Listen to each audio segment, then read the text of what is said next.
Bismillahirrahmanirrahim. Assalamualaikum warahmatullahi wabarakatuh. Alhamdulillahirabbil alamin.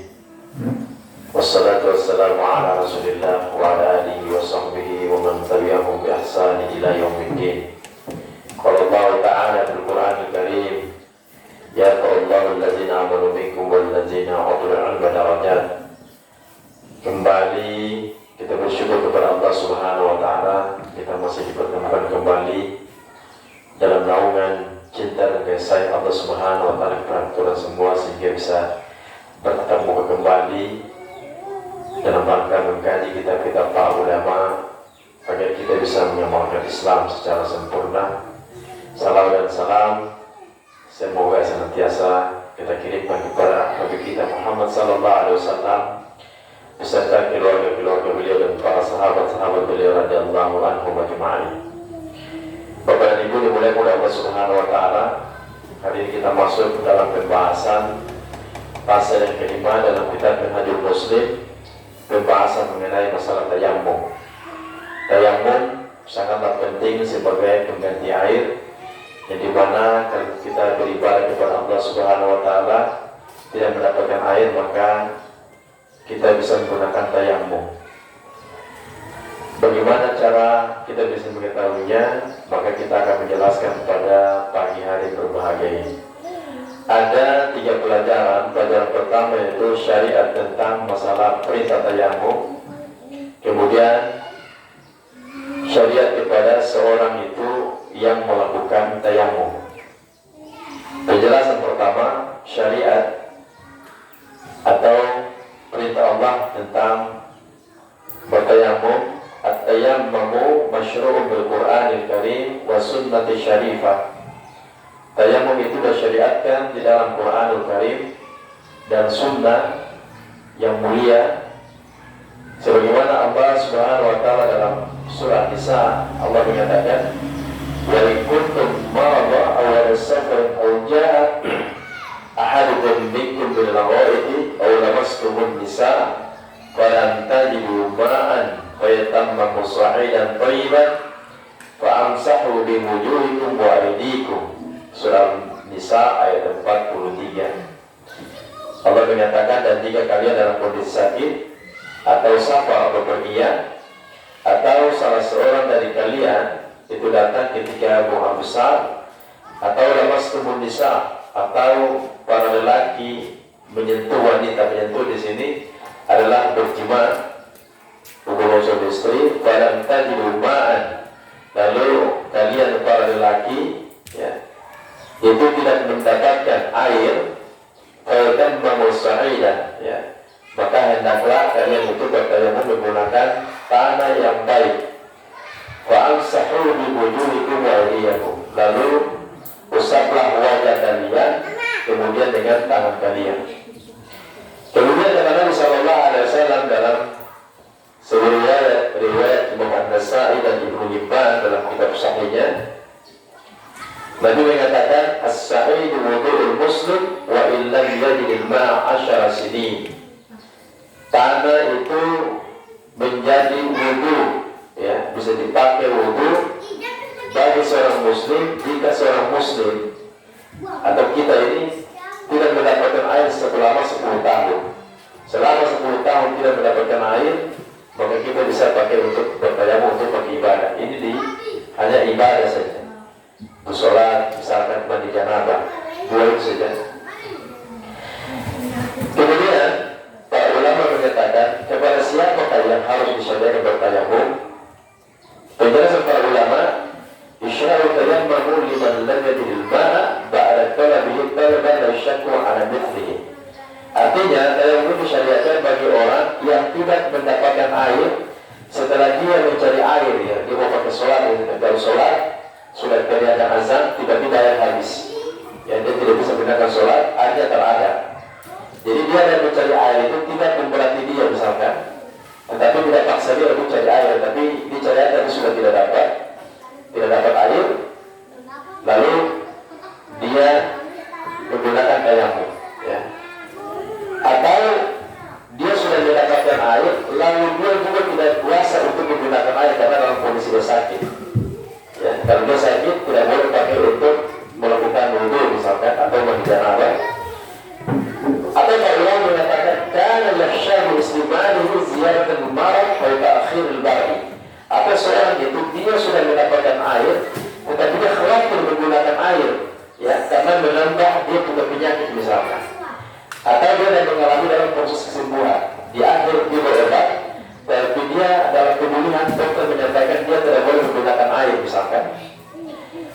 menggunakan air, atau kata para ulama kana la yaqdiru ala harakati wa la yuridu man yanalihu iyyahu. Atau seorang itu dia sudah mendapatkan air tapi dia tidak mampu bergerak, dia dapat air tapi dia pun kaki dan tangan terbisa. Dan ada orang misalnya jadi kursi roda, dia dulu ada air di situ, tidak dapatkan orang untuk ambil air untuk dia, maka bisa dipakai untuk bertayamum. Kemudian itu para ulama mengatakan wa amman wajada qalilan minal ma la yakfihi li tuhri kullihi fa innahu yatawaddau bihi kul ba'di a'dha'ihi. Ada para ulama mengatakan ada pun orang mendapatkan air, ya dia mendapatkan air, namun air itu hanya sedikit, lalu dia tidak mencukupi untuk dia pakai wudu atau mandi janabah atau bersuci, ya. Dan air itu hanya menggunakan wudu pada sebenarnya anggota tubuhnya.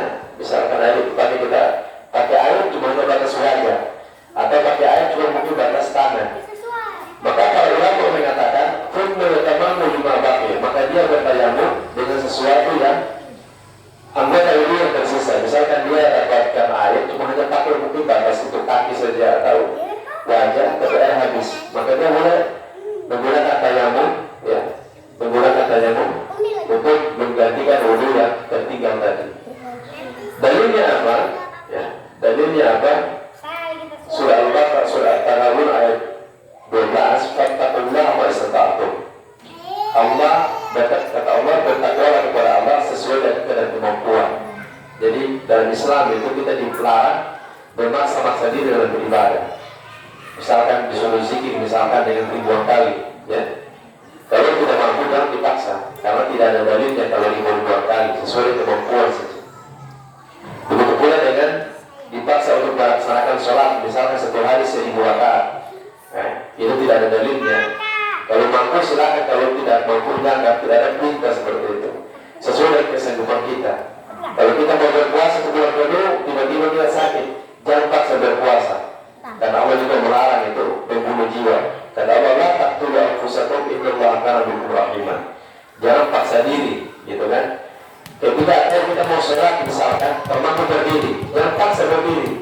Nanti pada wudhu, kau sudah salah baca Al-Fatihah, duduk saja. Nah, sesuai dengan kemampuan. Bagaimana dibilang oleh Allah Subhanahu Wa Taala? Pelajaran yang ketiga itu adalah tentang wajibnya bertayamum dan sunnah-sunnah tayamum. Wajib tayamum dan sunnah-sunnah tayamum. Apa itu wajib? Kewajiban tayamum yang pertama adalah seorang itu berniat. Kalau dia bertayamum niat, kata Nabi, innamal a'malu binniyati wa innamal likulli imri'in ma nawa. Faman yatayammam istibaha masyru' min as-salat wa nahwiha bi fi'l tayammum.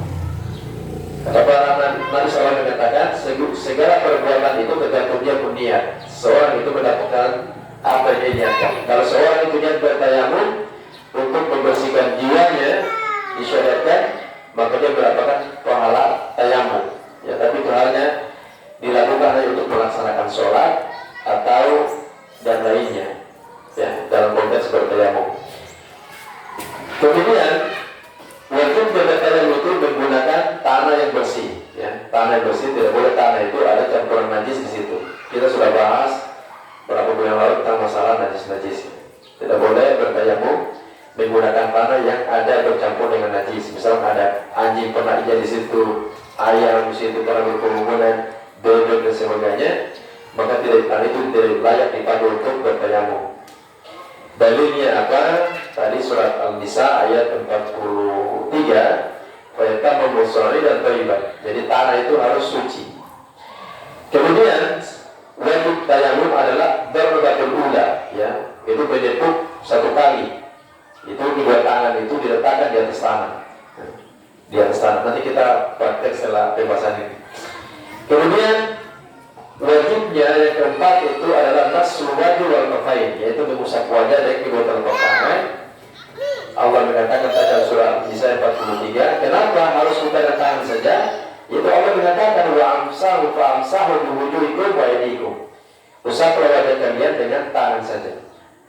Itu wajib. Kemudian sunnah-sunnah yang dimaksud dengan tayamum apa itu?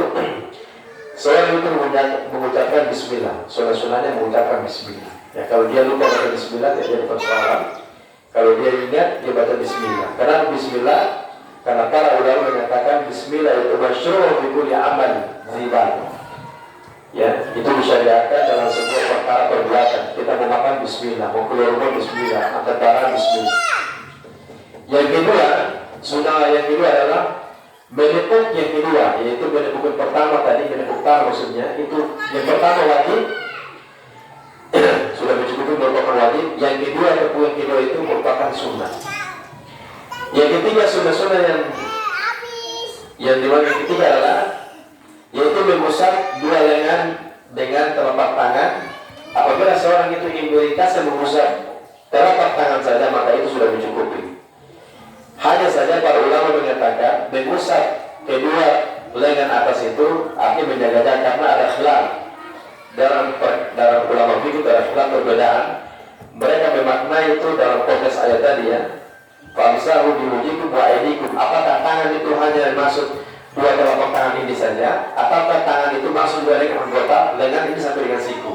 Ya, itu khilaf. Jadi kalau kita nanti cuma telapak tangan saja itu sudah cukup. Yang berikutnya pelajaran yang ketiga, yaitu adalah pembatalan tayamum dan sesuatu yang boleh bagi orang bertayamum. Yang pertama adalah yunqadu tayamum syari'ai. Tayamum itu pembatalan tayamum hanya dua saja. Ya, pembatalan tayamum hanya dua. Para ulama fikih mengatakan kullu ma yanqudu al-wudu' itu huwa badal anhu. Pembatalan tayamum semua yang membatalkan wudu.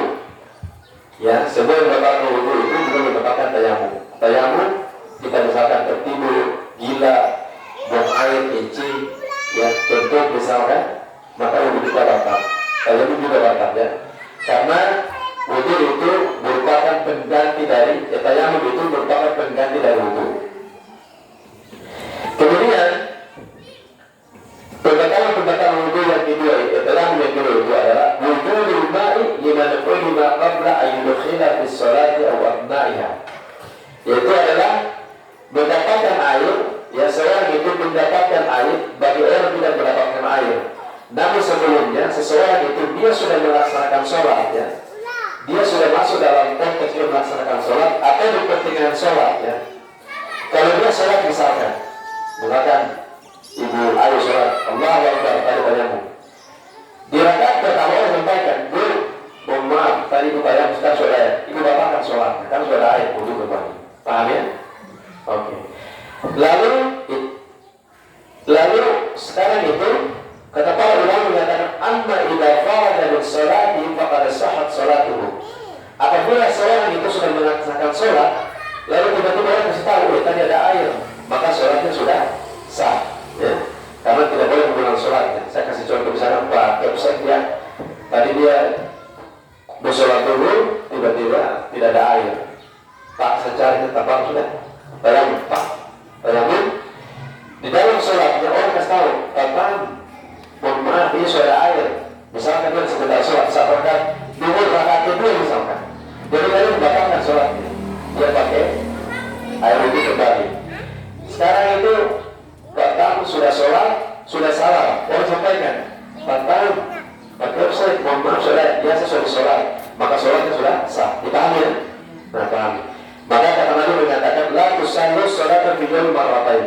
Karena jangan sholat itu seorang itu di satu hari dua kali. Misalkan sholat dulu, duduk satu kali, duduk dua kali. Atau asar satu kali, duduk lagi dua kali, tidak boleh. Subuh satu kali, duduk lagi dua kali, tidak boleh. Ya, dipahami ya? Dipahami. Lalu yang dibolehkan bagi orang bertayamum ya, yang dibolehkan bagi orang bertayamum juga bertayamum kullu madar mamnu'an qabli ya. Boleh bertayamum itu ya, dibolehkan bagi bertayamum segala sesuatu yang dilarang sebelum bertayamum. Sebelum bertayamum. Jadi yang dibolehkan bagi bertayamum itu dibolehkan ya, kecuali dalam diantaranya adalah sholat ya, sholat dan tawaf. Kalau dia mau sholat, ya tayamum. Kalau dia tayamum tanpa ibadah, tak usah. Atau dia tawaf misalkan di Ka'bah, Jadi kita tahu harus berwudu atau tayamum. Tapi kalau di Makkah sekarang itu banyak air zam-zam, ya. Air zam-zam itu bisa dipakai untuk mandi di sana, karena minum orang bisa tak wudu. Kalau di Masjid Madinah yang saya tahu itu air biasa, ya. Tapi ada juga air zam-zam. Di Masjid Kuba juga begitu, orang sering bawa untuk air zam-zam. Tapi bagaimana bisa haram, ya. Di lantai bawah itu kalau pakai untuk wudu, air dia enak ya. Itu air zam-zam. Kalau di atas sebagian itu air biasa, ya air biasa. Atau zam-zam itu dipakai wudu, ada juga yang biasa, ada juga yang sedikit, jadi enak sekali. Tong sa'i di Safa dan Marwah, dan itu capek, sudah siap air zam-zam sudah suruh minum. Saya belum tahu apa namanya, sa'i dan Safa dan Marwah. Luar biasa, mudah-mudahan itu bisa berangkat umroh dan haji. Ya, berdoa insyaallah. Jadi kalau tayamum itu hanya untuk sholat dengan tawaf dan hanya ya kita menyentuh mushaf Quran atau kita membaca Quran atau kita berdiam di masjid. Kalau kita mau dalam janabah tidak ada air, kita tayamum. Kalau kita baca Quran tidak ada air, kita bertayamum. Jangan menyentuh Quran, saya sebutkan tadi tidak boleh menyentuh Quran dalam kondisi janabah. Nah, yang terakhir adalah tata cara bertayamum. Yang pertama adalah ayyakul bismillah. Nawai istibaha maytamamu lahu fi'il tayammum. Yaitu itu adalah seorang itu mengucapkan bismillah sambil berniat untuk bersuci. Ya, yang seorang itu dia bertayamum dengan perbuatan tayamum. Kemudian yang kedua adalah dia menepuk tangan, menepuk di atas tanah dengan kedua telapak tangan atau pasir, tanah atau pasir atau batu atau sesuatu tanah yang dibongkar, tanah baja, ya. Dan juga tidak mengapa orang menganggap tanah itu ada pacul-pacul yang bersih, ya. Misalnya nanti kita cari-cari yang pacul-pacul, baru kita ambil sedikit, baru kita bertayamum. Nah, kemudian itu diusap wajah hanya sekali, dan jika kalau betul menepuk yang kedua kalinya juga tidak menjadi persoalan, ya. Lalu berbasuh mengusap wajah, lengan, tangan, kemudian dengan siku. Kalau kita membersihkan dua telapak tangan hanya itu cukup boleh. Sekarang saya praktek. Jadi kita katakanlah kita ada pesawat berangkat umroh, ya, tidak ada air, dan ada tusuk nih. Atau saya kasih nah sekali ini nih ada debu nih, pakaikan semua debu, debu. Kalau tidak ada yang kita tadi tidak debu, kita ambil pasir, saya bisa taruh di tas. Kalau di atas bentuk-bentuk, coba ibu bisa begini. Kita angkat dulu, kita praktek cara bertayamum. Tangan begini, oke. Cukup. Sebelum dia baca Bismillah. Dalam hati, sudah. Saya lepas begini, lalu kita gini tangan begini semua. Sapu aja tangan. Nah, kemudian tangan. Kemudian ini tangan kiri, tangan kanan. Baru begini. Kita pertama, kalau misalnya kita mau pakai 3 kali lagi, gini, bukan? Atau pakai sini boleh, dengan tangan ini boleh, atau sampai siku, satu kali saja, sudah cukup. Nah, orang banyak mungkin bersih ya, kalau saya ya, itu bersih, sudah suci itu. Sekarang mohon maaf, suami istri belum badan misalkan. Bagaimana tidak ada air? Bagaimana sholat? Pakai dengan jari. Tayamum. Bersihkan sesuatu kotoran, kemudian kita bertayamum. Dipanggil. Gampang saja. Oke. Bagaimana juga oleh Allah Subhanahu Wa Taala ini bisa saya sampaikan. Nanti itu kita masuk pada bab berikutnya itu tentang masalah cara mengusap khuf ketika berwudu atau muka. Ya, itu penting dalam perkara ini karena kita membahas hukum-hukum berkaitan masalah ibadah. Ini saya ingin sampaikan. Mari kita berdoa kepada Allah Subhanahu Wa Taala agar Allah memberikan kita taufik berpanjang kita bisa bertemu dalam tahun berikutnya. Bismillahirrahmanirrahim. Alhamdulillahirabbil alamin. Wassalatu wassalamu ala Rasulillah wa ala alihi wasallam ajma'in. Allahumma ighfir lana wa liwalidayna warhamna kama rabbayana shaghira. Allahumma inna nas'aluka 'ilman nafi'an wa rizqan tayyiban wa 'amalan mutaqabbalan. Allahumma ansurna 'ala al-mujahidin fi Palestin. Allahumma وانصرنا على المجاهدين في فلسطين، اللهم انصرنا على المجاهدين في غزة. ربنا اتنا في الدنيا حسنة وفي الآخرة حسنة وقنا عذاب النار. سبحان الله وبحمدك أشهد أن لا إله إلا أنت أستغفرك وأتوب إليك. السلام عليكم ورحمة الله وبركاته.